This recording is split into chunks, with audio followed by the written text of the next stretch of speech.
Why is an Arctic island making former U.S. President Trump obsessed, prompting him to firmly declare that the U.S. must have it? He even threatened to take either the easy way or the hard way, risking a rift with its ally Denmark. Greenland, this semi-autonomous territory of Denmark, has become the focus of great power rivalry due to its strategic location and scarce rare earth resources. China and Russia's activities in the Arctic have aroused U.S. vigilance, while local people are resolutely defending their right to self-determination. An international controversy involving sovereignty, security, and resources is ongoing. The origin of the incident dates back to a speech Trump made during a press conference at the White House. Faced with cameras from media outlets around the world, Trump unreservedly reaffirmed his strong desire to take over Greenland, with a firm and unquestionable tone.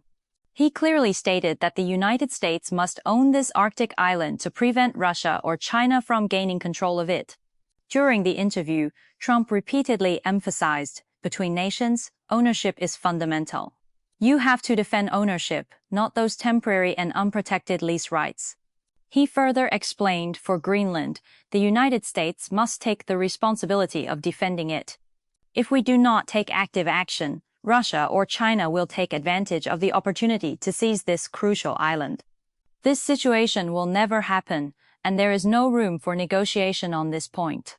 More notably, when talking about the way the U.S. would acquire Greenland, Trump also made a shocking statement. We can do this the easy way or the hard way.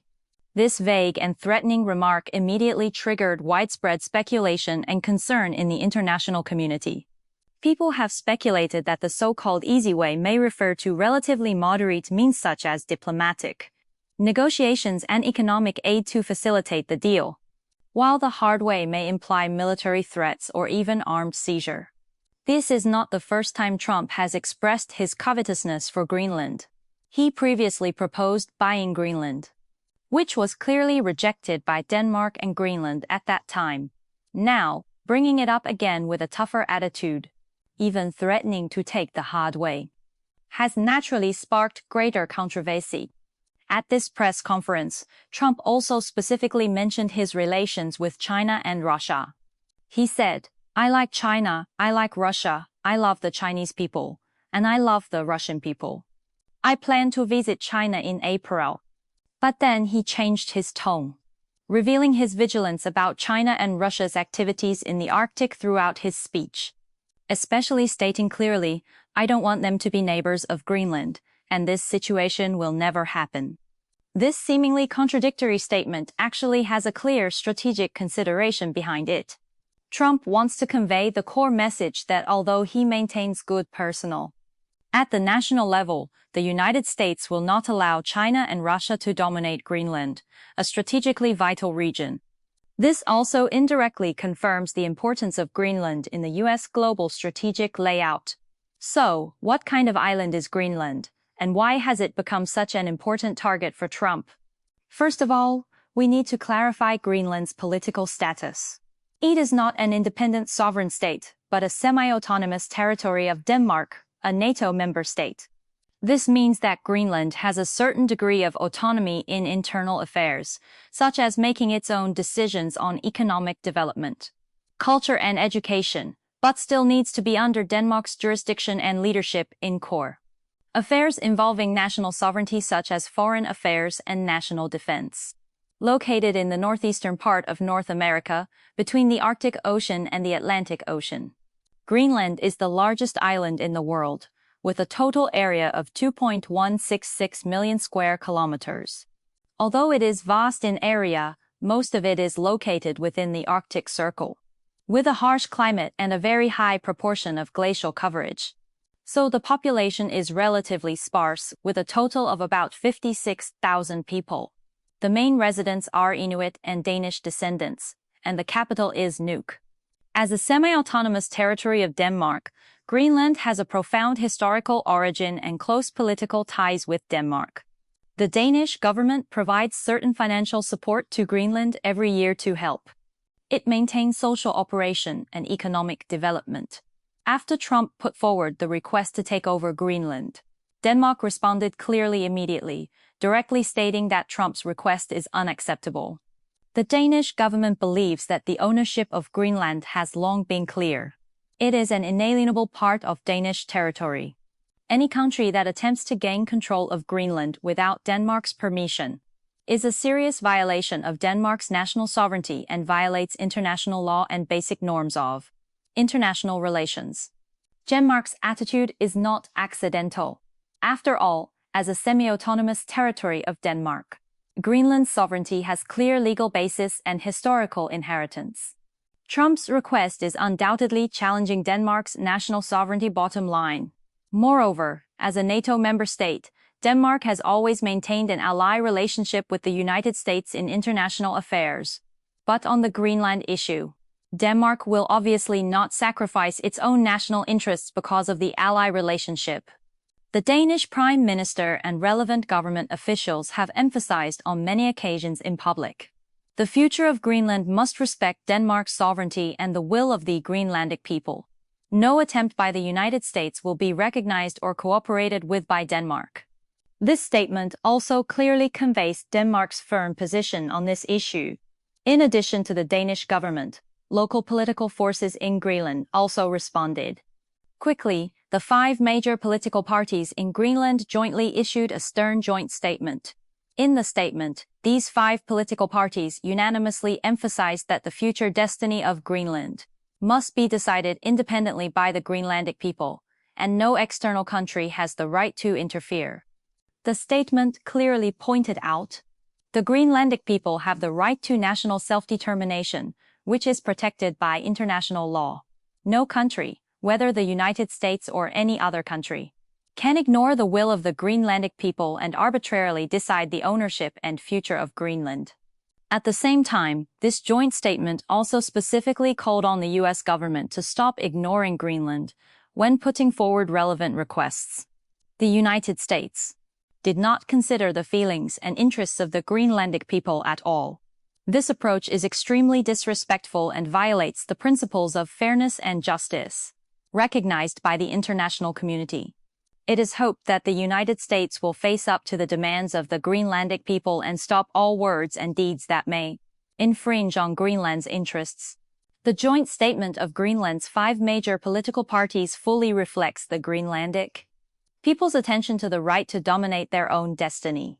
In fact, although Greenland is a semi-autonomous territory of Denmark, it has been seeking a higher degree of autonomy in recent years, and the local people's sense of national identity and autonomy has been continuously enhanced. In this context, Trump's attempt to bypass the Greenlandic people and the Danish government to directly gain control of Greenland is obviously unrealistic and will inevitably face double opposition from Greenland and the Danish government. One of the core reasons why Trump is so obsessed with gaining control of Greenland is that he believes Greenland is crucial to U.S. national security. And behind this judgment is the increasing military activities of China and Russia in the Arctic. As a global strategic location, the Arctic region has attracted more and more attention from countries in recent years due to global warming, which has caused the Arctic ice to melt gradually, making the navigational value and resource development potential of the Arctic increasingly prominent. This includes Russia and China. As one of the major countries surrounding the Arctic, Russia has always attached great importance to its strategic layout in the Arctic region. Russia has a long coastline in the Arctic region, which is of irreplaceable significance to Russia's national security and economic development. In recent years, Russia has continuously strengthened its military deployment in the Arctic region, not only upgrading military bases in the Arctic, but also deploying a large number of advanced military equipment, including nuclear submarines, fighter jets, and missile systems. At the same time, it has frequently carried out military exercises in the Arctic region to enhance its military presence and combat capabilities there. These actions by Russia are regarded by the United States as a potential threat to its interests in the Arctic region. As the world's second-largest economy and a responsible major country, China has also actively participated in scientific research and cooperative affairs in the Arctic region in recent years. Adhering to the principles of peaceful utilization, scientific investigation, and win-win cooperation, China participates in cooperation in the Arctic region in areas such as channel development, resource exploration, and environmental protection, making positive contributions to the peace, stability, and sustainable development of the Arctic region. However, in the eyes of the Trump administration, China's participation in the Arctic region is endowed with more strategic competition connotations. They are worried that China will gradually expand its influence in the Arctic region through cooperation with Arctic surrounding countries, and may even establish strategic outposts in key regions such as Greenland, thereby threatening U.S. national security. It is precisely based on the concern about the military activities and strategic layout of China and Russia in the Arctic region that Trump regards Greenland as an important barrier for U.S. national security. He believes that once the United States loses control of Greenland, China and Russia may use Greenland's geographical advantages to further expand their military presence in the Arctic region, which will directly threaten U.S. strategic interests in North America and even the world. Therefore, in Trump's view, the United States must take the lead in gaining control of Greenland to ensure its dominant strategic position in the Arctic region and safeguard its own national security. In addition to strategic and security considerations, Greenland's rich natural resources, especially rare earth minerals, are also an important reason why Trump wants to gain control of Greenland. Known as the vitamin of industry, rare earth minerals are indispensable key materials for the production of many high-tech products, ranging from mobile phones, computers, and batteries to new energy vehicles, semiconductors, aerospace equipment, and national defense military products. With the rapid development of the global high-tech industry and the in-depth advancement of the new energy revolution, the demand for rare earth minerals has continued to grow substantially, and their strategic value has become increasingly prominent. Greenland is rich in rare earth resources.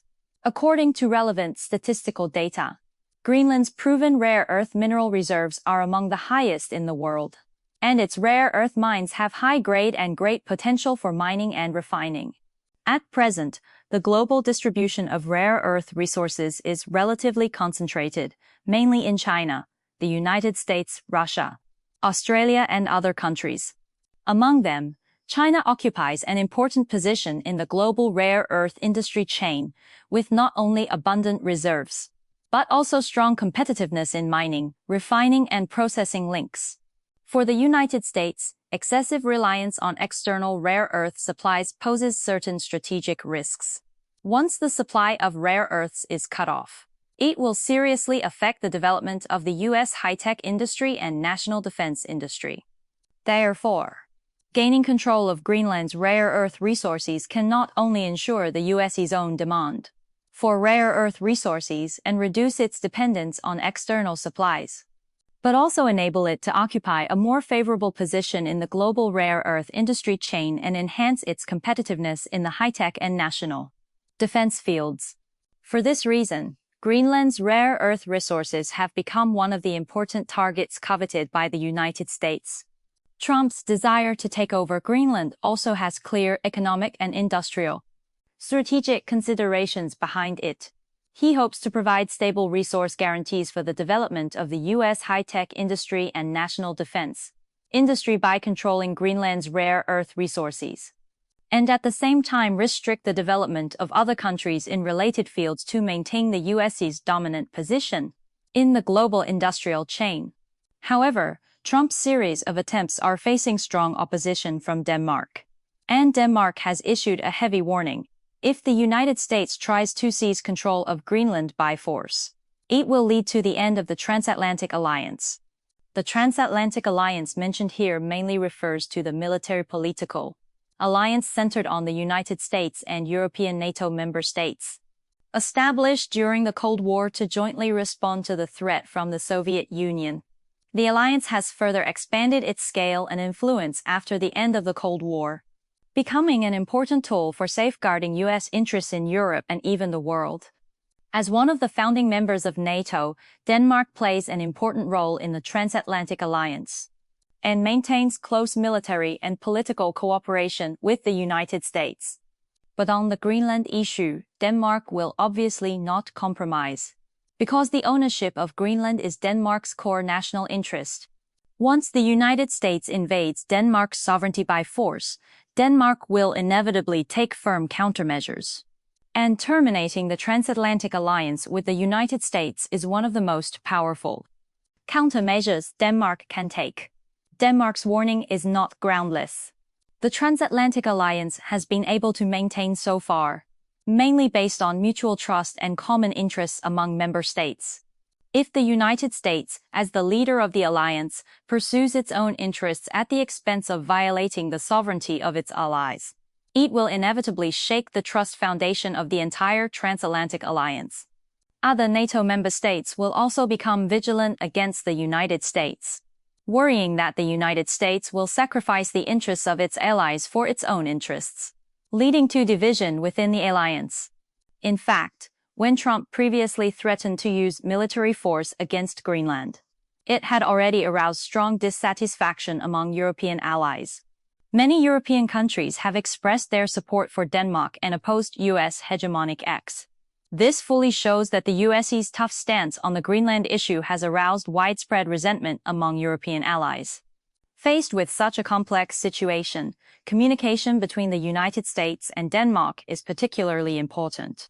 According to relevant sources, U.S. Secretary of State Marco Rubio is scheduled to meet with Danish leaders next week. And this meeting is also regarded by the outside world as an important opportunity to resolve the Greenland dispute. However, judging from the current positions of both sides, it will not be easy for this meeting to achieve substantial progress. The United States still insists on gaining control of Greenland, while Denmark firmly defends its own sovereignty and the will of the Greenlandic people. There are fundamental differences in the core demands of the two sides. During this meeting, Rubio will presumably represent the U.S. government to re-explain the U.S. position and demands on the Greenland issue to Denmark, trying to persuade Denmark to accept the U.S.'s relevant proposals. He may propose to exchange economic aid, military cooperation, and other means for Denmark's concessions on the Greenland issue. On the other hand, Denmark will clearly reaffirm its bottom line, emphasizing that the ownership of Greenland is inviolable. Any U.S. request must respect Denmark's national sovereignty and the will of the Greenlandic people. At the same time, it will warn the United States again not to take any actions that may undermine the transatlantic alliance. The international community is highly concerned about the progress of this meeting, because the outcome of this meeting will not only affect the direction of U.S.-Danish relations, but also have a profound impact on the stability of the transatlantic alliance, the situation in the Arctic region, and even the global strategic pattern. If the two sides can reach a certain consensus through communication and ease the current tense situation, it will be a good thing for maintaining peace and stability in the Arctic region and global strategic balance. However, if the two sides fail to bridge their differences during the meeting, or even intensify the contradictions further, not only will U.S.-Danish relations fall into a low ebb, but the transatlantic alliance may also face an unprecedented crisis, and the situation in the Arctic region may become more complex and tense. In addition to the United States and Denmark, Russia and China, which have been repeatedly mentioned by Trump as potential threats, are also closely watching the development of the Greenland issue. Russia maintains a high degree of vigilance against the U.S. attempt to control Greenland. The Russian Foreign Ministry has clearly stated that it opposes any country interfering in Arctic affairs in any way, emphasizing that Arctic issues should be resolved through consultation and cooperation among Arctic surrounding countries. The intervention of any external forces will undermine the peace and stability of the Arctic region.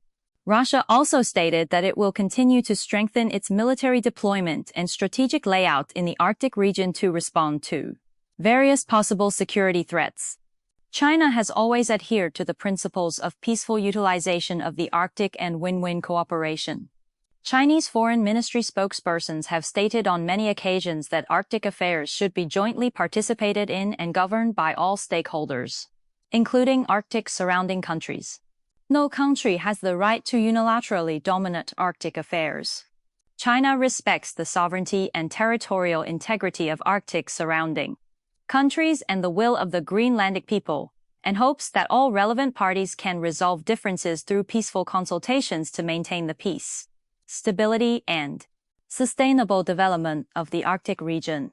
China also stated that it is willing to continue to carry out cooperation with Arctic surrounding countries in scientific research, environmental protection, channel development, and other fields on the basis of equality and mutual benefit, making positive contributions to the development of the Arctic region. In addition to relevant countries, international organizations and all sectors of the international community have also expressed their concern about the Greenland issue.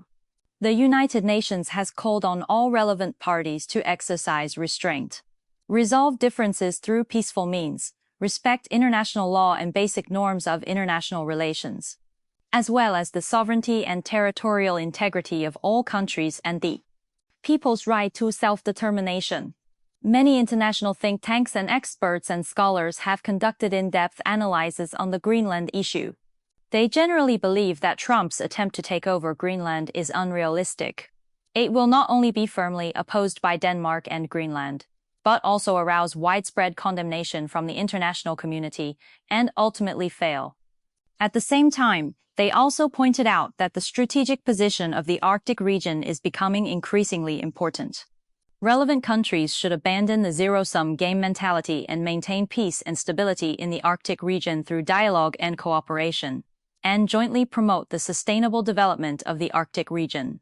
From a historical perspective, the emergence of the Greenland issue is essentially a product of the adjustment of the global strategic pattern and the intensification of great power rivalry. With global warming, the strategic and economic value of the Arctic region has become increasingly prominent, making it a new focus of great power competition. Major powers such as the United States, Russia, and China are actively laying out in the Arctic region, trying to occupy a more favorable strategic position in this key region. As an important island in the Arctic region, Greenland has become one of the core targets of great power rivalry due to its geographical location and resource advantages. As the world's only superpower, the United States has always tried to maintain its hegemonic position in the world. The Arctic region, as an important battlefield for global strategic competition in the future, has naturally become a key area for U.S. layout. The Trump administration's desire to take over Greenland is an important measure for the United States to expand its strategic presence in the Arctic region and contain the influence of China and Russia. However, this move by the United States obviously ignores the sovereignty and interests of other countries and violates international law and basic norms of international relations, so it will inevitably face opposition and resistance from all parties. As the sovereign state of Greenland, Denmark has a firm position in safeguarding its own national interests, and the Greenlandic people's pursuit of the right to dominate their own destiny is worthy of respect. In such a situation, the United States' attempt to forcibly promote its plan to take over Greenland will undoubtedly face numerous obstacles. Moreover, as the international community's opposition to U.S. hegemonic acts grows stronger, the U.S. image and influence in the world will also be damaged to a certain extent. In the long run, the settlement of the Greenland issue must ultimately return to the track of peaceful consultations. All relevant parties should abandon the confrontational thinking, respect each other's core interests and reasonable concerns, and find ways to resolve the issue through equal dialogue and mutually beneficial cooperation. For the United States, it should abandon its hegemonic acts, respect Denmark's sovereignty and the will of the Greenlandic people, and realize its reasonable interests in the Arctic region through normal diplomatic channels and cooperation methods. For Denmark, on the premise of safeguarding its own sovereignty, it can also conduct communication and consultation with the United States on Arctic cooperation to find the meeting point of the two sides' interests. For China, Russia, and other countries, they should continue to adhere to the principle of peaceful utilization of the Arctic and make contributions to maintaining peace and stability in the Arctic region through active participation in Arctic cooperation. At the same time, the international community should strengthen the coordination and supervision of Arctic affairs, promote the establishment of a more fair and reasonable Arctic governance system, ensure that the development and utilization of the Arctic region are carried out within the framework of international law, take into account the interests of all parties, and achieve sustainable development. Only in this way can we fundamentally resolve the series of controversies caused by the Greenland issue, maintain peace and stability in the Arctic region, and promote the balance and stability of the global strategic pattern. Dear listeners, the development of the Greenland issue is still ongoing, and its future direction is still full of uncertainty. The interactions and games between the United States, Denmark, Greenland, China, Russia, NATO, and other parties will profoundly affect the final outcome of this issue. We will also continue to pay attention to the latest developments of this incident and bring you timely and comprehensive reports and analyses. In the complex and ever-changing international situation, mutual respect, equality, and mutual benefit, and win-win cooperation between countries are the fundamental ways to resolve all disputes. It is hoped that all relevant parties can recognize this trend, abandon confrontation, choose cooperation, and jointly make positive contributions to safeguarding world peace and development. That's all for today's detailed interpretation of the Greenland issue. Thank you for your listening, and we'll see you next time.